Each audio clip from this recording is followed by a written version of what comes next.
Hi, good morning. Please introduce yourself. Good morning, Ma'am and Sir. I'm Aridis Miras Corpus. I'm 33 years old. I'm married. I have one son. He is 13 years old. What is your education? College level, What is your course? computer science and technology. Okay, how many brothers and sisters do you have? 2 brothers and 1 sister. Okay, please tell me about your working experience. Cooking and take care of the kids. In which country? Saudi Arabia. For how many years? 4 years. Only one employer? Yes, sir. What are your job duties there? Teaching the kids and helping the kids house and washing the clothes and ironing. Okay, what are the ages of the kids when you work there in Saudi? 9 months and 5 years old. So you're the one to taking care of the 9 months and 5 Yes. years old? Yes, Okay, sir. if the baby is crying, what will you do? I will check the diaper. If the diaper is wet, and I will change it. Okay, so do you know how to shower the baby? Yes, sir. What do you need to prepare?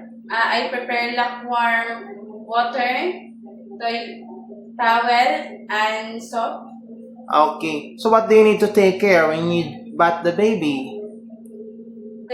Take care the nose, eyes, mouth, and ears, and spell with water. Okay, so do you have a long patient for a naughty children? Yes, sir. Okay, are you scared dogs and cats? No, because I have dog and cats in our home. Okay, why do you want to come to Hong Kong? Because I want to earn money and I give to my family financial support. Okay, who will take care of your kids when you work in Hong Kong? My family. Okay, so when you work in Hong Kong, so you cannot avoid the homesick, how can you handle it? I avoid homesick by focusing, working, and my employers as my family. Do you have any allergy? No, sir. Okay, so you eat everything, right? Yes, sir. What food can you cook? Like native food or Filipino food, but I want to learn Chinese food. Oh, okay. So can you accept not taking other person as them all their needs? Yes, sir. Do you have tattoo on your body? No, sir. Okay. So when you work in Hong Kong, if employer required you to cut your hair short before you come to Hong Kong, are you willing? Yes, sir. Okay, lastly, what is your message to your future employer to hire you? To my future employer, please help as your helper. I am honest, cheerful, and helpful person. Can you promise to finish the 2 years contract?